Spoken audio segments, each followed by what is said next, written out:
Firstly, to reiterate what I just said, thank you to Thomas for setting me up so nicely with the content that he's just covered. As kind of hopefully with the last presentation today, we'll kind of bring together an awful lot of what you've heard and kind of examine how with times changing so quickly, so much demand on agents, so much demand on kind of how do we keep up with the data that is coming in, the 24/7 kind of expectations of people. And again, going back to Thomas's Gen Z, it's their continual demand to be able to engage on their terms. But what does that actually mean for a business? So obviously we're there, we want to achieve that happy customer who's doing what they want, when they want to do it, they're interacting with us, they're getting their answers back, kind of where they can, hopefully they're doing it themselves. But how does that affect your agents? Are you delivering that 5-star experience? So without the focus on how the data and the communication kind of flows into your organization, how are you able to deliver that kind of that service that you want, that outcome, that first contact resolution, that happy customer who's going to tell others how to work with you and to go and to buy your products, to utilize your services? Now, transformation and change, whether that's digital transformation, customer experience, it's not necessarily about changing your CRM, shiny front ends, portals, but it's looking actually more granular at that flow of data and how that goes around your organization. How are those processes that you've put in, which you believe will deliver that service, being technically enforced? Or is it down to someone making that choice? Is it down to someone kind of potentially taking data from somewhere and re-uploading it somewhere else, to copying and pasting? The most common failure, kind of, which leads not only to that poor customer experience, but also that poor agent experience, are when there's disparate back-end solutions, where the design of the process done by kind of the higher echelons of an organization don't actually reflect what the reality of those who are implementing it. Do we know that Mark in the contact center at the end of each day downloads a spreadsheet and re-uploads it into another system? And because it works, because the report that comes back shows that something has happened, it's not until Mark or whoever goes away on holiday or leaves, it's that suddenly breaks down. So what we're doing there is we're taking everything in, but we can't then affect a change. And that then leads us to the customer-led versus customer-focused challenge that organizations have. And kind of, does customer-focused change and innovation actually enable you to really deliver that service? So what is customer-led? So organizations that are customer-led will take their customers' feedback and actually kind of change and manipulate their services, utilizing that and truly delivering that, which means that actually they become customization orientated. And this can then lead to multiple paths, kind of systems not talking to each other and not being able to deliver that experience, because actually you haven't got that one port of call. So then you start to go, well actually kind of, I want to deliver that because I obviously want to deliver what my customers want and what they are demanding of me. But then, so let's look at the customer focused outcome. So kind of customer focus is more around the opportunity to probe deeper, to understand the customer need, not necessarily the want, but actually what is the need, because the need will give you the outcomes that they want to achieve.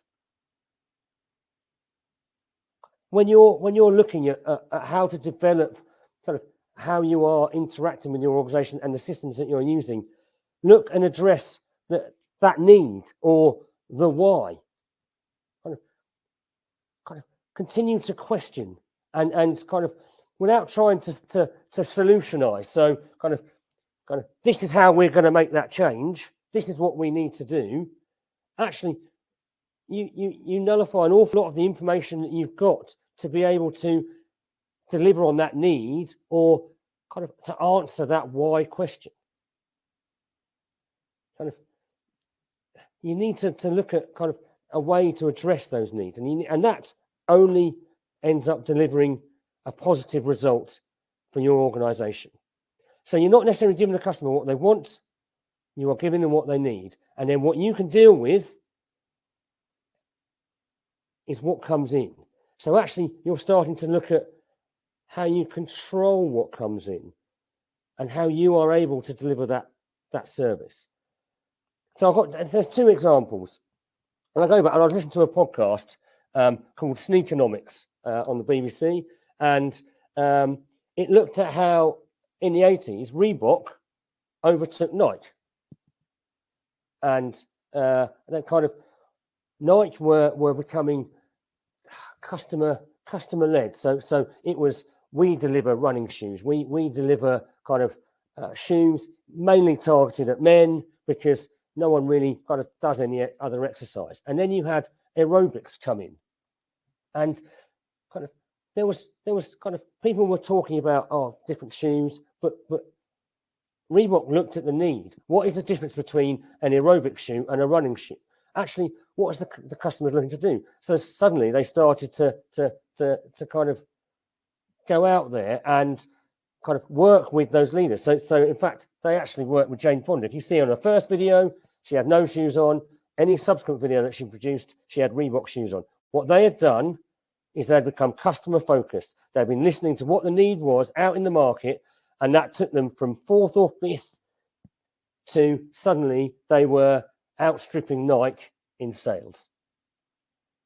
And the other example is the iPod.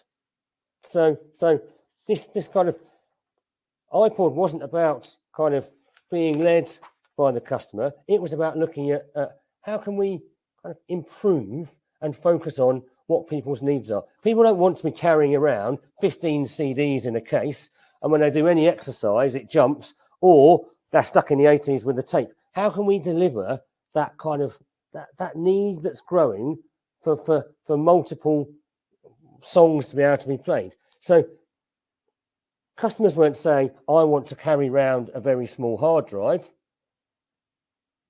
Apple were looking at, actually, that is the best solution for how we can deliver that service.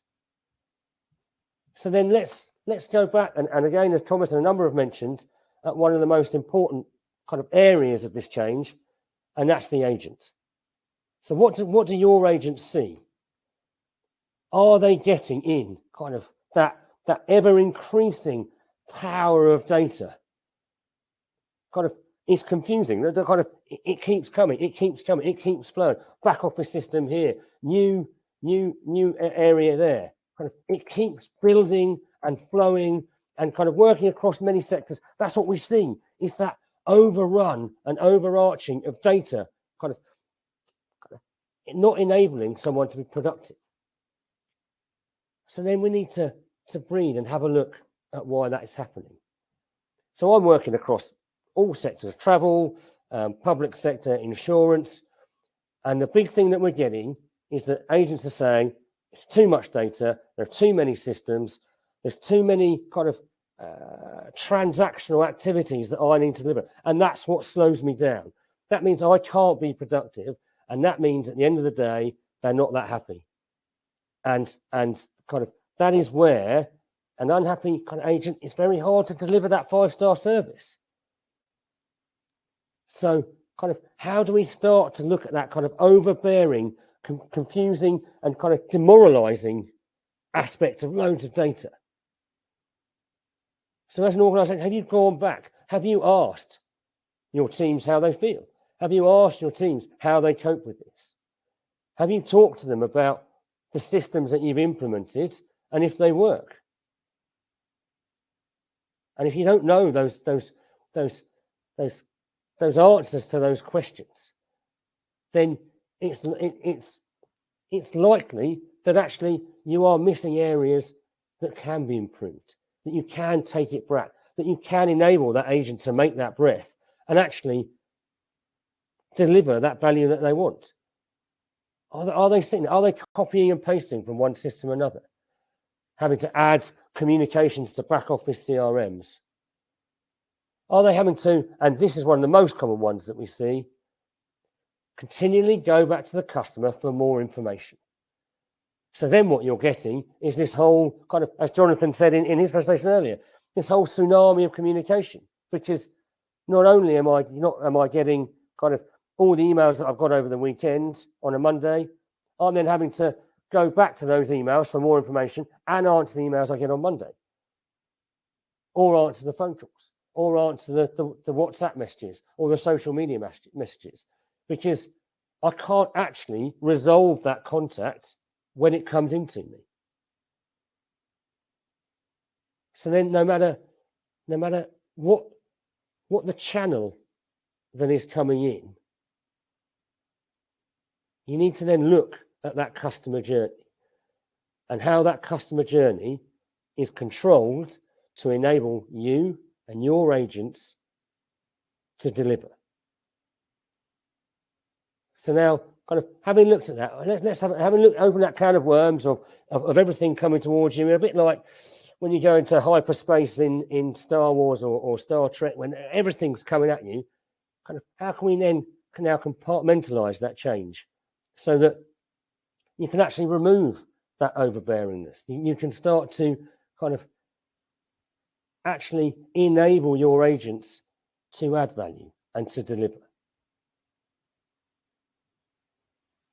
So what we're now starting to do is to take that need, to take that why, and start to go, what are some simple aspects that start to allow us to remove what I would call that white noise. So kind of, I'll take emails as an example. Are you getting hundreds of emails in? You can't answer them all, and actually you realise that you've got your spam coming in. You've got your updates from back office systems coming in, and you've got an awful lot of communication that's actually going through to the contact center that doesn't need to be. So suddenly you're going, oh, hang on a minute. Like if we get 500 emails a day, and we can now remove 100 of them because they're not worth it, then suddenly you're making it easier, because that's 20% you've started to remove and get rid of. And okay, then, well, and then you start to kind of look at free text, and kind of, if you look at the digital channels, free text is one of the hardest things to deal with, because it inevitably, if I can say the word properly, actually forces you to have to create at least one more communication back to the customer to ask them another question. And kind of, again, all these channels kind of there. As your organization, are you being run based on the channel, social media, marketing, phone calls going to the contact center, web chat goes into the contact center, email goes to everyone? Or actually, are you starting to look at how can you go based on content? So now what you're doing is going, well, okay, I can start to validate what's coming in, because we've got tools that can look at the content of the email and start to route it where it needs to go. Does it need to go to an agent? You can start to design that journey. So we've had IVRs in phones for years. Well, there's no reasoning why that can't be done across all your channels. And again, 5.9s are talking about their IVA. Well, yes, that's great across the phone, but why not deliver exactly the same experience? Why not use that design thinking to make sure that actually it doesn't matter whether someone's had a face-to-face conversation, it's coming on Facebook Messenger, it's a WhatsApp, it's an email, we're still giving that same journey, that same experience, and we're technically enforcing what we want to happen.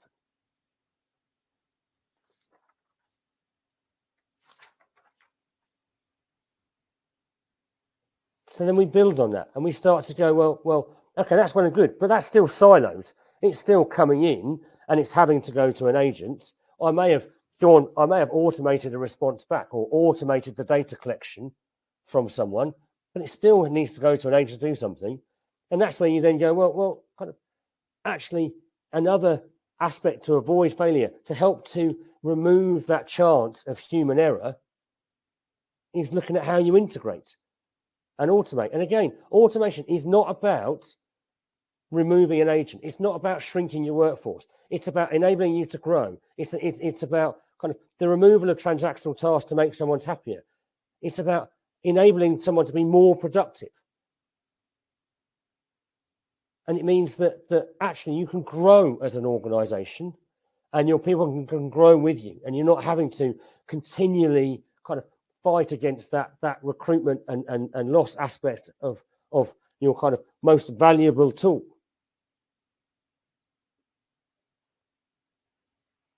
So then we go through to kind of, okay, then, well, how do we then look at kind of removing that human error? Well, if you've updated a system, you've stopped that copy and paste. If you've kind of alerting an agent, and actually the message that comes through, they can deliver and they can resolve that first contact. And then you can focus on an agent being able to add value, be productive. If by adding these tools in, don't look at it as a whole, but you start to break it down and you start to say, well, actually, if we take out 20% of the digital communication that's coming into the contact center, maybe that's 5 minutes an agent per hour. Maybe that's 10 minutes an agent per hour. But that's very quickly. That 10 minutes an agent per hour is 80 minutes throughout a day. So in theory, they're able to answer another 10, 12 contacts. But then if you look at that across a team of 10, that's 800 minutes you've saved in a day. That's 4,000 minutes you've saved in a week. So it soon builds up. You have to start looking at those marginal gains. If you go back to kind of one of the most famous marginal gains is David Brailsford with the GB cycling, who worked out if you go into a corner on the cycle in the velodrome 1% faster, you come out 3% faster. And that is what we're talking about. And that's where we're delivering with the tools that we've got, is enabling companies to self-serve that marginal gains by using intuitive tools that enable you to build and adapt to how that customer journey might be. So a few takeaways.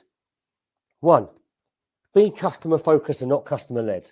That customer led can lead you really into that labyrinth that becomes tricky to get out of. Two, digital change and customer experience change does not have to be IT led. I hold my hats off to the IT teams. They are keeping organizations afloat, especially as more and more is coming. You're getting more security attacks and all of those bits. They're doing that. Actually, look at the tools where those at the front end can make that change and deliver that change, because kind of as we're trying to do by deliver tools that are enabling you to self-serve, as organizations, you need to look at who should be making those changes, because who truly knows about the customer journey and what they are seeing. Identify what your goal is. Look at the outcomes. Look at the outcomes, look at the need, look at the why. Don't be system-led. You don't have to pigeonhole yourself because kind of your CRM says it has to be done this way. Being able to integrate now means that actually you can start to improve what your CRM can do, because you are able to kind of deliver and start to take out and input information into that system. And number 4, which I think kind of, as everyone knows, is create the right culture. That is key within any organisation, and by starting to look at whether it's kind of dynamically routing a communication that's coming in, whether that's looking at content rather than channel, actually they are all helping to remove those silos. And if we go back to again kind of that gamification aspect, kind of the contact center team might be there, but also you need to look at, especially with disparate workforces, how are they able to have that conversation with finance that they'll normally knock on the door or pop into another room? How they are able to kind of have those conversations with other colleagues that help them do those jobs. So when you're looking at that change, look at how you can not only build that kind of customer service team, but also how they interact with others.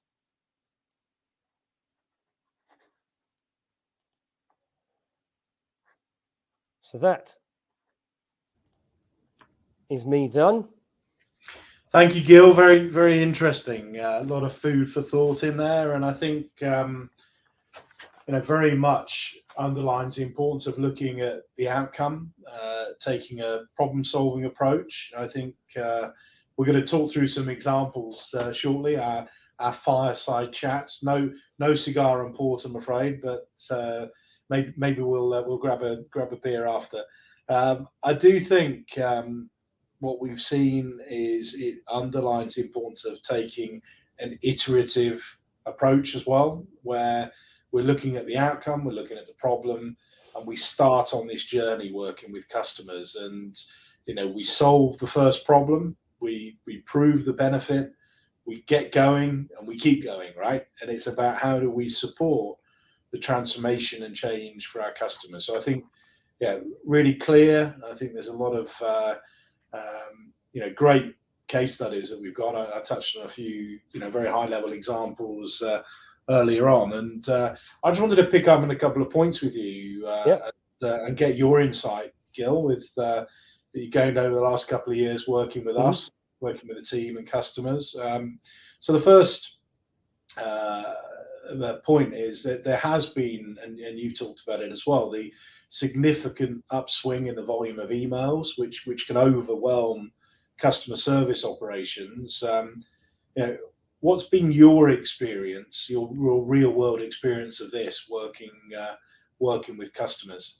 I absolutely right, and I think it's across all sectors.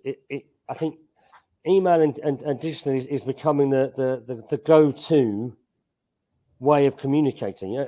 That jump has obviously coincided with lockdown, and there were organisations that we work with who turned their phones off because they weren't able to manage that. So suddenly, kind of, people are being slightly forced down that route in some ways, which means that kind of you need to then look at how you can change your model maybe of communication to be able to cope with that switch in demand. Okay, thank you. And if you could maybe reference, think of one customer, specific customer scenario, or reference, some examples. But what impact was this growth of email having in a customer environment? What was the impact of this? So we were working with a housing organisation, and basically they challenged us with that they were getting more kind of emails and digital communications in than actually they could physically respond to. And so kind of what that happens is that has numerous knock-on effects. One, because you're not answering something, you get more in. So it kind of compounds the problem. It also has a real kind of disheartening and lowering of morale of the agents, because you're fighting a losing battle. So you continuously, although you're trying hard, and that means that your productivity goes down, because there's a little bit of, well, it doesn't matter whether I answer 15 emails this hour or whether I answer 50 emails this hour or day, because kind of I'm never going to be able to catch up and have that effect, which then means that you get even more emails coming in, and then your complaints start to increase. And I think that's the key problem, and that isn't just kind of focused on them as a housing association. We're doing that with travel companies, seeing that exact same scenario with travel companies, with insurance companies. That kind of, it's a different way of being able to answer a customer query, and tends to actually take longer.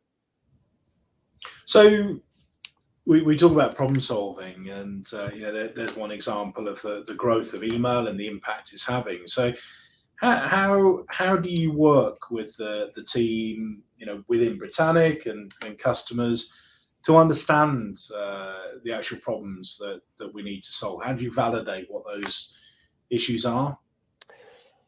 I think kind of some of those is getting to the crux of it. Really kind of speaking to those who are at the front end. So we understood what, as an organisation, the outcomes that they wanted to achieve. They wanted to lower complaints. They wanted a faster turnaround, and they wanted to reduce average handling time.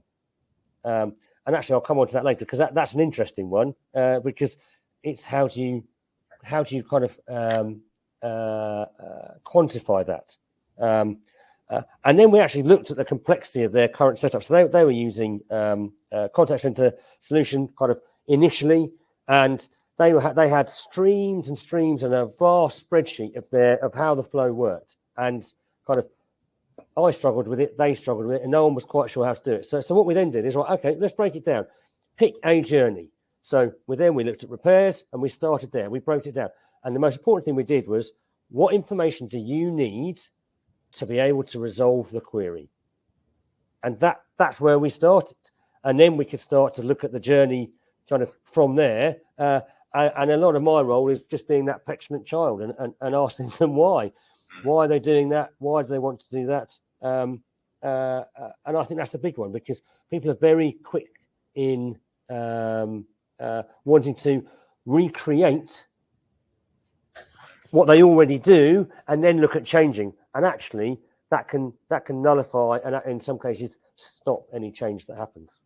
I think that there's an important point to pick out of that, which is it's moving down the layers, isn't it, from the theory and the art of the possible to actually making it real, picking a journey, understanding it, looking at where those problems are, and working out together, getting the data, working out together how we solve the problems. What does good look like, and actually how do we design it using the design thinking approach you talked about before? How do we look at the process? How do we map it? How do we recreate a more efficient technology-enabled process to deliver the outcomes that people want? So you're right, and I think what is interesting is when you're in it, it's very hard to do it. And I think that the experience that we've had, and this, Roger, people are shocked actually at how simple you can make it. And that I think is the key takeaway, is simplicity wins. Build from that, but start simple. Yeah, and I think that's, again, if you think about it, that's really important when it comes to getting buy-in across an organization. I know we've been involved in lots of projects over the last couple of years, right? And lots of transformation projects, and of course, given the nature of the sort of solutions that we're delivering today, these touch so many different areas of the business, so many different stakeholders, and we need to be part of that team, actually talking about the benefits, helping to communicate in the appropriate language to the different stakeholders to make these things real, to give that tangible outcome and benefit that's going to be delivered. So I think that's one of the takeaways I've got. And how would you say you and the team work with customers to successfully introduce a new solution? Any thoughts or tips? It goes back to kind of any project delivery is teamwork, and actually we try and put ourselves kind of in with them in a way, because it's kind of, they know their organisation best. They know what they want to achieve, and kind of it's for up to us to look at that kind of how, because we've got the experience of multiple tools. We've got the experience of actually using the tools. So to them, it's teasing out that kind of, if you make that change, what's the other knock-on effect? Does that affect other parts of your organization? And kind of a lot of the tools we use are that self-serve. We don't want people ringing us up to say, kind of, I want to make a little change. Can you do it? Yes, it'll be done in 48 hours time. Actually, it's growing that confidence. It's building the tool and building solution with the individuals who are going to take control of that. Because again, that means that something happens like that, they can change that customer journey. They get the data back, which means that a particular journey isn't working.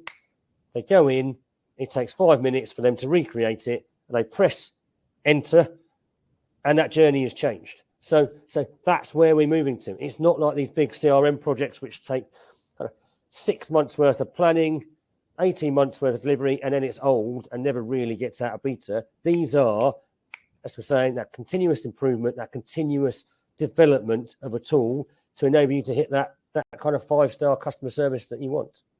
Yeah, and I think, again, back in the day, right, when we were CRM was a new concept, 20 plus years ago, and certainly what I saw was the challenge around being able to put the control in the hands of the business to make the changes. That what you ended up with is, if it was too complicated, too expensive to change the system, you ended up with the requirements changing, but the technology remaining flat and a gap appearing. And of course, that's when you impact the service, you impact the operation, and people start making decisions that the technology isn't fit for purpose. So being able to guide and support customers to make their own changes. There, I talked before about the customer who with access to the tool were able to create 19 rules themselves, right? And I think, how has this been embraced? How easy has it been for customers to be able to build those rules, and what's your experience been of how people have really taken it forward and the benefit they've achieved as a result? That's an interesting one, and there are differences. It depends on what that problem is.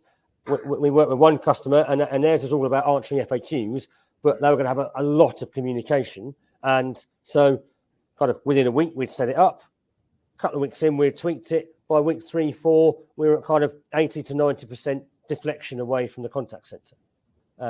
You've got others that kind of working with an insurance company, and again, they're getting a lot of emails in that aren't necessary to go into that contact center. And I think at the last count, they're just under 68% of emails were now no longer going into that contact center. And if you think of it as 5 minutes an email, they get 300-400 emails a day. Actually, now they're only getting about 100, just under 100 emails a day. So that's where the impact can come. And I think one of the key things that they've all noticed is kind of being able to very quickly kind of remove that free text email or communication that is coming in, because that is the time sucker. And kind of with the housing association, it now, again, keep it simple. It comes in, they get a form back, they fill that form in, that comes in. They've now got all of their information that they need to be able to resolve that. And their resolution has gone from, it was about 9 to 12 contacts per resolution. So their average handling time was 9 minutes, and it was 9 to 12. They're now down to 2 or 3. Average handling time has gone up to 12 minutes, but it's 2 or 3. So they're saving about an hour per customer. So you can see the impact that you have. If you control that journey at the start, you can have a major impact across your organization. So it's fair to say they've used the tool to understand, redesign, and improve the journey for the benefit of all. Yeah. And the housing association we deal with are now using it to technically enforce the journey they want their staff to use when contacting them. Because again, they realise that actually some of their issue wasn't the customers and users. Actually, it was the internal kind of volume of emails that were going back and forward that was really impacting the service that they could deliver the end user. Okay, and no, interesting. And there's been a lot of talk about contact center, but presumably this technology can be used outside of the contact center. Yeah. Well, so we work with a travel company, and they have a lot of schedule changes that come in from the airlines. They've got two projects. One is about schedule changes. So quite often it might just be the change of an aircraft. So actually, none of the details of the flight times or anything change, but someone still has to look at that email to make sure that that is the case. So what we've done is we take that email in, we kind of use a parsing system to take that, we package that up. That data is then sent to their booking system, and it has a look, and it goes, yes, this one is fine. We can handle it from within the booking system. No, hang on, we're outside the parameters. So that comes back in, and so agents now only have to look, or the team only have to look at the ones that need a person to kind of add value to then contact that customer to discuss the change and whether it's they still want to do it.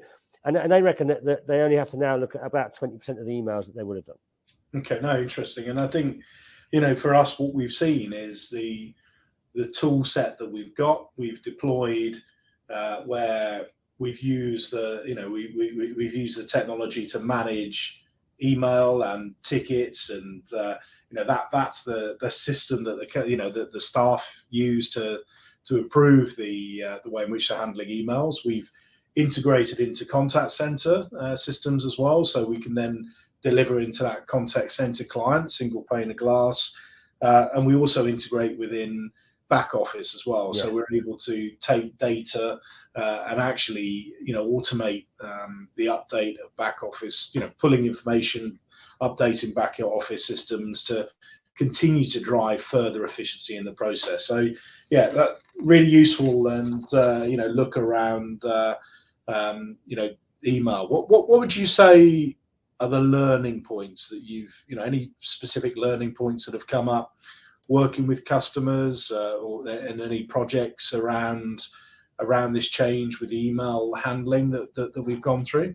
I just said it in some way. Free text, kind of control and remove the opportunity for free text, because that can be a real stumbling block to enable that success, because it inevitably leads to another question, which leads to another question, which leads to another question, and that is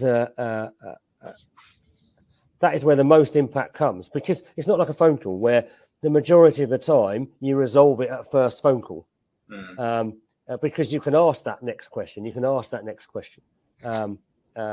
so kind of that is one. So by utilizing rules and reading emails and looking at that journey, you're able to do that. But simple is best. Start as well. Just start, because kind of the human race is fantastic. How I perceive something is very different to how Jonathan or anyone else will perceive it or write it. So I'm massively dyslexic, so my writing will be very, very kind of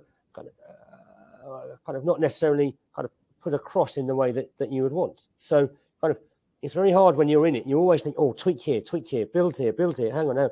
And that stops you actually going live. Some of the best feedback, yes, test it works, test generally that you're getting the right journey in, but inform people. So with the Housing Association, when they change the journey, they inform them. We've changed it to try and improve it for you, we can actually get back to you in a quicker time. And there was a little bit of grumbling for about 3 or 4 days, and then suddenly kind of people were coming back to them within 3 or 4 days. So there was no need to make that change, but that enabled them to actually get the data that they needed to make those continuous improvement tweaks, which has seen the journey they deliver improve week on week. So I think based on that, it is, we have an important role to play here for the overall success. It's a change in the dynamic of how we work with customers to ongoing to look at customer success, how the technology is delivering value for the business. So it's a closer type of relationship. There's more catch-ups and reviews to make sure that our customers are getting the most out of the technology, and I think we're learning from the data as well.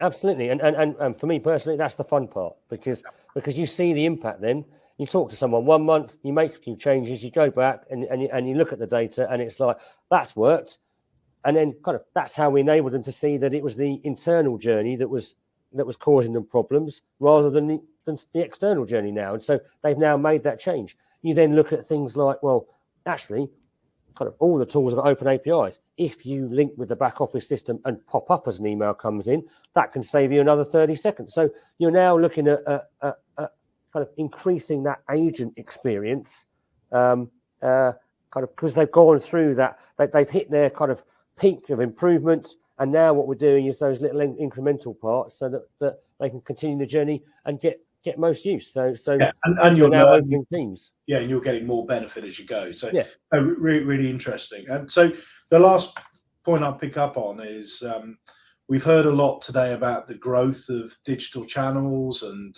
social media, which is accelerating the change in customer expectations. You know, there's new generations, new demographics coming through, and you know, new ways in which they want to communicate using technology they might have been used to in their personal lives, and expecting it to be delivered when they join a business, go into the workplace, and expect it to be supported by companies that they engage with. What challenge or what challenges do you see this is causing for our customers in being able to support this growing trend? It's quite often there's a couple of challenges. One is having to use multiple different systems to respond to people. So you get lost in that. Actually, where is that communication? Because you're not bringing that kind of omni-channel experience, because actually it's a siloed experience, depending on whether, if you do have to log into Facebook or go in here, or kind of, again, it's to marketing look after social media. So it comes in, marketing read it. It's not for marketing. It's a customer contact center thing. So they'll email that in. Someone will answer it and go back. That's not a kind of an experience that kind of people are after. And what that stops doing is that flexibility as well, to look at new channels coming in, because people are feeling overwhelmed by what's already there. So we can now do Instagram. WhatsApp is growing, but has its limitations. And interestingly, in the last couple of weeks, SMS seems to have come slightly back in fashion again. So that's the thing. It's about kind of the diagram I showed earlier, bringing them together. So it's that one point. They're coming in through that one point. So you're then really controlling that journey, because that enables you to continually open channels. And I think, you know, it's an interesting thought, isn't it, when you look at it, that traditionally what's happened is people have added new channels, new teams to manage those channels, different systems to manage those channels and teams. And the unintended consequence of that is a creation of technology and communication silos, right? And, you know, if we're talking about creating a culture of learning and, you know, understanding the voice of the customer, and wanting to be able to provide a consistent, efficient service, irrespective of channel that's used, and recognize the fact that people can move from one channel to another, then actually it's really important to join those together, isn't it? Vitally important. And otherwise, I think you get kind of those of you who are old enough, that poster blindness from the 90s, where wherever you walked, there'd be another poster about something else. It's that something kind of wherever you look, oh, it's another communication here. Well, we've got something else here, and you're not able to have that overarching view of kind of what demographic is using it. Are we using the right tool? Do we need all of these channels open? Because just going and checking your system sporadically takes someone's time, and then if there's nothing there, people forget. Kind of, it's trying to remove that kind of that potential of human error. Not because it's someone's fault that they've done it, but it's just human nature. I don't need to check that anymore. Or hang on, I'm really busy. I haven't checked it for 3 days, and you go back and there's something very important there that you need to do.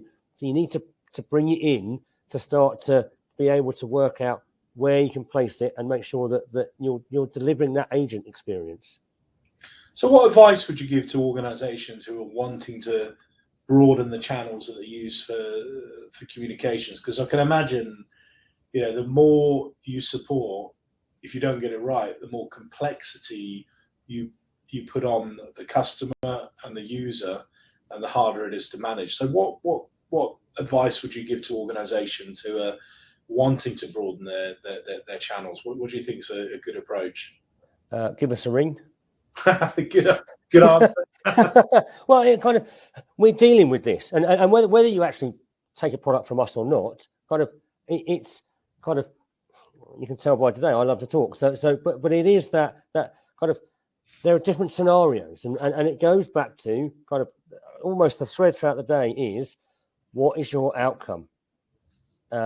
Because you can open up a load of channels. Channels don't necessarily mean a reduction in other channels. It means that you might have hit a key demographic that you didn't even think wanted to contact you. So yeah, give us a ring and actually get some outside thought. I think that's an important one, because it's easy when you're in your organization, you're focused and you're tunnel focused on what you're trying to do, and sometimes being able to take that step away to ask yourself the why, look at the need, and then actually challenge organizations like ourselves to look at the how, because we've got access to lots of different tools and are doing it on a day-to-day basis. No, very, very true. And I think, one thing I'm quite interested in is how we get data, how we get this insights. I know there was in fact, it's a customer that we've both worked with for some time, right? Which is, they were getting a lot of phone calls in, and they were dropping a lot, right? So the phone experience to their customers was not good, and of course, what happens as a result is there's more and more calls that are coming in, and they're stacking up, and then there's emails coming in. Of course, at that point, if you're opening up other channels, you're just magnifying the problem. So they had a lack of, they didn't have enough staff to cope, right? I mean, that's the reality. So by using data from our SIP platform, the portal that we provide, we were able to help them understand different patterns, different behavior, and actually make the case for channel shift and how and where digital could be used to appropriately take some of the load. So I think there's elements in there which is, the more you do it, the more data you get, the more insight you get, the more you can continue to refine and improve. And you talked about getting started. That's key. And have you got some examples maybe where you've worked with some customers that have embraced some of these new channels, and what the experience was for them as a result of doing that? Yeah, so we work with a university, and because again the disparate workforce and looking at how they could actually cope with potential demand, they wanted to open up a few channels. So not only did we look at supporting that by looking at WhatsApp and web chat and a couple of others, but actually we realised that to put a bot on the back end, not doing anything clever, but what that was doing was collecting that transactional, what's your name, what's your UCAS number, a number of other questions. So again, we were looking at how much time could we save before it actually gets to someone who can now resolve it in a quicker way. And they were unsure and a bit toe in the water, because naturally clearing is a very important aspect for universities. So they held off and then decided to turn on the WhatsApp in the morning.